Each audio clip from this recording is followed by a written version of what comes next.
Bonjour à tous. Alors aujourd'hui, ce que je propose de vous présenter, c'est un ensemble en fait que j'ai ressorti de mes cartons il y a quelques années. Mais c'est une figurine, enfin c'est un ensemble qui me suit depuis un petit moment, puisqu'il s'agit de la figurine de Kaneda avec sa moto, issue donc de l'animé, du célèbre animé Akira de Katsuhiro Otomo, qui était donc ressorti sur nos écrans l'année dernière, puisqu'il avait été remasterisé au format 4K. Et donc on avait eu la chance entre deux confinements de pouvoir aller le voir au cinéma. Enfin, j'ai eu la chance de pouvoir aller le voir au cinéma avec mon fils, donc lui faire découvrir cette œuvre, hein, même s'il connaissait déjà Akira via les mangas en couleur des éditions Glénat, puisque je possède cette édition-là. Et donc ça m'a fait penser que quelque part au fin fond de mes vitrines je possédais ces deux éléments. Alors que dire de ces deux éléments? La première, il s'agit d'une figurine et donc de la moto qui sont édités par la société de jouets Todd McFarlane.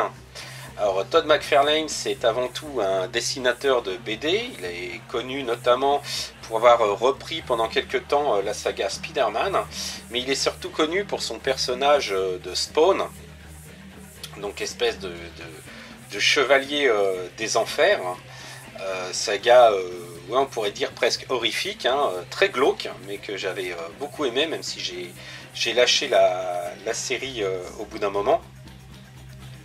Et donc Todd McFarlane s'est diversifié dans diverses activités et vers la fin des années 2000, si je me souviens bien, en octobre 2000, il a donc édité une série de... alors je crois qu'il y avait 3 figurines, si je ne me trompe pas, 3 ou 4 figurines consacrées à Akira, puisqu'il y avait Kaneda, Tetsuo, le clown, il me semble, et Akira sur son trône, si je ne me trompe pas, et il y avait également la moto que je possède, et également un ensemble Kaneda et moto, puisque le problème de la figurine de la moto que vous voyez là, c'est déjà le premier point, c'est que la figurine n'est quasiment pas articulée, donc on ne peut pas la placer sur la moto. Et l'autre point, c'est que en fait, il y a une grosse différence d'échelle, donc elles ne vont pas du tout ensemble. Ce que je vous propose, c'est de faire une rapide review des éléments un par un. Alors, on va commencer par la figurine. Alors, vous m'excuserez, il y a peut-être encore un petit peu de poussière, hein, je l'ai nettoyé un peu avant de faire la vidéo, mais bon, c'est du plastique, presque du plastique mou, donc la poussière accroche pas mal dessus, et même si elle est sous vitrine, c'est pas hermétique, donc il y a peut-être quelques traces de poussière. Alors, première chose très importante à dire, c'est que la figurine est issue du film, et non pas du manga. Alors divers éléments permettent de le spécifier, mais vraiment l'élément principal qui permet d'en être sûr, c'est le blouson, puisque le blouson emblématique de Kaneda avec la pilule dans le dos, hein, tel qu'on peut la voir là, n'est visible, de mémoire il me semble, n'est visible que dans le film, le long métrage, l'animé, et pas du tout dans le manga. Concernant la figurine, alors très peu de points d'articulation, puisque là on peut juste, alors de mémoire, que je dise pas de bêtises, on peut légèrement bouger le buste, mais vraiment très très légèrement, la tête pareil. Vous avez une articulation au niveau des bras pour faire une rotation vers le haut. Une articulation, alors bizarrement ici là, au niveau de la cuisse, on peut faire une rotation de la jambe. Alors du pied, tiens, je me souvenais même plus, du pied en effet, mais également de la jambe ici. Voilà, mais bon, vu qu'elle bouge pas beaucoup, la mienne. Et puis après, il y a un gros problème de stabilité sur cette figurine, hein, ça je vous en reparlerai. Donc voilà, bon, je me suis battu, mais j'ai réussi à retrouver l'angle qu'il faut, parce que franchement, les pieds, si on leur donne un autre angle, elle tient pas. Hein. Donc, au niveau de la finition de la figurine, bah, un beau travail de peinture, hein, avec des ombres là où il faut. Bon, là, elle s'est un petit peu décolorée, moi, parce qu'elle a un petit peu pris le soleil avec le temps. Maintenant, elle est plus à l'abri qu'avant, mais voilà. On voit que les plis sont un peu ombragés avec une méthode qui s'apparenterait à un jus. Mais bon, ça reste quand même une bonne figurine. Kaneda est livré avec la sacoche et la batterie du fusil laser, une paire de lunettes qui est amovible, hein, qu'on peut placer sur la tête, sur les yeux. Moi j'ai préféré la laisser autour du cou.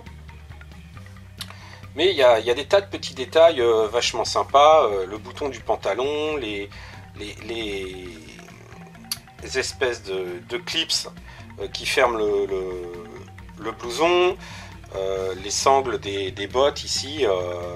Donc c'est quand même une bonne figurine qui est assez sympa, hein. Ici, la pilule dans le dos, elle est pas seulement, c'est pas seulement peint dessus, hein. Il y a un creux qui montrerait que c'est un écusson de cousu. La petite boucle à l'arrière pour le réglage du pantalon. Non, c'est plein de petits détails, hein, qui montrent une bonne finition pour une figurine. Alors ce que je lui reproche, c'est la qualité du plastique, hein, qui fait qu'elle devient rapidement poisseuse avec la comment ça s'appelle, la poussière. Même si je la nettoie régulièrement, hein, c'est malheureusement l'eau de ce type de plastique là. Voilà, j'ai bougé les pieds, donc impossible de... Voilà. Mais un rendu très sympa. Pour une simple... Je rappelle, c'est une simple figurine à l'époque. Je l'avais trouvé, si je me souviens bien, près de République, dans une boutique. Alors République, c'était le repère pour les jeux vidéo et autres. Et parmi les jeux vidéo, à l'époque, j'étais étudiant. Je faisais mes études en informatique et il y avait ce type de produit dans les magasins de jeux vidéo. Il n'était pas rare de trouver des goodies de Japanime, dont cette figurine donc que j'ai acquis. Je vous dis, ça devait être, elle est sortie en octobre 2000, je crois que je l'ai acquis en décembre 2000, hein, puisque je l'ai eu pour Noël, hein, pour rien cacher, hein, on me l'a offert. Je vous présente la moto maintenant. Alors, la moto. Alors là, par contre, on est sur du plastique classique, hein, bien dur. Plastique de jouet. Hein. Alors, une finition quand même assez correcte. Très sympa. Bon, il n'y a pas d'amortisseur. Les roues sont mobiles. Qu'est-ce qu'il y a comme truc sympa? Là, ici, on a un simili de tableau de commande. Alors, ce qui est amusant, c'est qu'elle est à l'arrêt, hein, puisqu'on ne peut pas mettre de figurine dessus, mais le compteur indique 130 km/h. Alors ça, c'est le petit truc assez sympa. Clairement également basé sur le modèle du dessin animé, puisque dans le manga, la moto n'arrête pas de changer de forme, des petits détails, l'arrière, ce genre de choses. Dans une interview d'ailleurs, qui est dans l'Akira's Club, en fait c'est un livre avec plein de hors-textes, de goodies ou autres sur l'univers d'Akira, alors qui fait partie du 14e tome aux éditions Glénat, dans l'édition Akira des éditions Glénat. Alors je rappelle que le tirage en couleur d'Akira, alors celui que je possède, hein, qui est en 14 tomes, est en réalité la traduction de l'édition américaine, qui avait été donc colorisée. Une édition plus proche en 6 tomes, en noir et blanc, existe également. Alors je me la suis pas encore pris, mais je me la prendrai, c'est sûr. C'est juste que j'ai d'autres priorités pour le moment et depuis le temps qu'elle est sortie. Et il y a des tas de petites différences. Alors déjà, le fait qu'elle soit en noir et blanc et pas en couleur, et puis certains détails de décor qui ont été redessinés par les Américains. Mais donc la moto est tirée également de l'anime. Ce qui est un petit peu dommage par rapport à l'original, c'est qu'on sait qu'il y a des tas d'autocollants différents à droite, à gauche, posés pêle-mêle sur la moto originale, tandis que là, ce sont les mêmes autocollants à droite et à gauche. Les pneus sont en plastique dur au centre, et il y a une bande de caoutchouc sur le dessus. Hein, ça, cette partie-là, c'est du caoutchouc, donc c'est assez sympa de ce côté-là. Et l'autre petit point sympa, c'est que alors vous avez ici une béquille hein, qu'on peut rentrer hein, pour la mettre en mouvement, ou bien hop à l'arrêt. Comme je fais souvent. Et donc l'autre particularité de la moto de Kaneda, c'est quand elle est à l'arrêt, et l'avant se soulève, et donc on peut également retrouver cette fonctionnalité là sur le jouet que je vous présente aujourd'hui, avec quand même alors je sais pas si ça va être très visible, mais un détaillage un peu fantaisiste, mais il a quand même l'avantage d'exister, alors avec la poussière évidemment. Bon, c'est très basique, hein, c'est une articulation en plastique, pas en aluminium, avec un jus noir. Mais bon, ça a son petit effet, c'est assez sympa. Ici vous avez les rétroviseurs pas en aluminium mat. Donc voilà, bon, c'est un petit kit, enfin un petit kit. C'est un jouet, hein, parce que voilà, c'est pas une maquette, hein,